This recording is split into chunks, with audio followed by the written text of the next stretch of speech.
ആസാമിൽ 1000-ലധികം മദ്രസകൾ കൂട്ടത്തോടെ പൂട്ടുകയാണ്. സ്വകാര്യ മേഖലയുള്ള മദ്രസകളാണ് പൂട്ടുന്നത്. ആസാമിൽ 3000-ലധികം മദ്രസകൾ പ്രവർത്തിക്കുന്നുണ്ട്. ഇതിൽ 1000-ലധികം മദ്രസകൾ സ്വകാര്യ മദ്രസകളാണ്. ഈ മദ്രസകൾ കൂട്ടത്തോടെ പൂട്ടാൻ ഹിമന്ത് ബിശ്വ ശർമ്മ തീരുമാനമെടുത്തിരിക്കുന്നു. അതിന് പകരമായി അവിടെ എത്തുന്നത് സർക്കാർ നേരിട്ട് നിയന്ത്രിക്കുന്ന ജനറൽ സ്കൂളുകളായിരിക്കും. ഇത്തരത്തിലുള്ളൊരു നീക്കം വളരെ നേരത്തെ തന്നെ ആരംഭിച്ചിരുന്നു. ഇതിനു മുൻപ് ഈ വിധ്വംസക പ്രവർത്തനങ്ങൾക്കും മറ്റും സഹായം നൽകുന്ന ഈ സ്വകാര്യ മദ്രസകളെ ഇടിച്ചു നിർത്തിക്കൊണ്ടത് സർക്കാർ സ്കൂളുകളാക്കി മാറ്റിയിരുന്നെങ്കിൽ ഇപ്പോൾ ഒരു വലിയ നീക്കം തന്നെയാണ് എന്ന് പറയാം. 1000-ലധികം മദ്രസകളാണ് പൂർണ്ണമായി പൂട്ടപ്പെടുന്നത്. പകരം സർക്കാർ സ്കൂളുകൾ അവിടെ വരുന്നു. ഇതിൽ കൂടാതെ തന്നെ ആസാമിലുള്ള 5ഓളം വ്യത്യസ്ത സമുദായത്തിൽപ്പെടുന്ന മുസ്ലിങ്ങളുണ്ട്.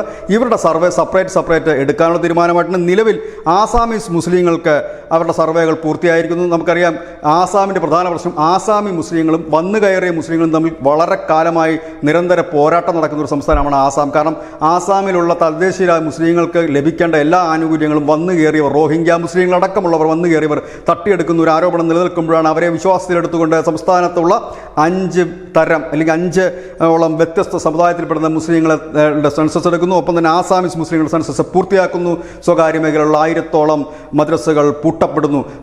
ഈ ആസാമിൻ്റെ ഏറ്റവും വലിയ പ്രത്യേകത, ആസാമിൽ മദ്രസകൾ ആരംഭിക്കുന്ന പുറത്തുനിന്ന് എത്തിയവരാണ്. പലപ്പോഴും പുറത്തുനിന്ന് എത്തിയ മതപണ്ഡിതരും ഇല്ലെങ്കിൽ ഈ അധ്യാപകരുമൊക്കെയാണ് ഈ ക്ലാസുകൾ നയിക്കുന്നത്. ഈ മദ്രസ എന്ന പേരിൽ വിധ്വംസക പ്രവർത്തനത്തിലുള്ള കെട്ടിടങ്ങൾ ഒരുക്കുകയാണ് എന്ന് മുൻപ് തിരിച്ചറിഞ്ഞിരുന്നു. അതിൻ്റെ ഭാഗമായി തദ്ദേശീയരായ മുസ്ലിം സംഘടനകൾ പറഞ്ഞത് ഇത്തരത്തിലുള്ള മദ്രസകളോ മത പണ്ഡിതരെയോ അധ്യാപകരെയോ ഇവിടെ അനുവദിക്കരുതെന്നാണ്. ഏതായാലും സർക്കാർ അത്തരത്തിലുള്ള നീക്കം നേരത്തെ തുടങ്ങിയിരുന്നു. ഏതായാലും വലിയ ഒരു വാർത്ത തന്നെയാണ് ആസാമിൽ നിന്ന് വരുന്നത്. News desk news India Malayalam.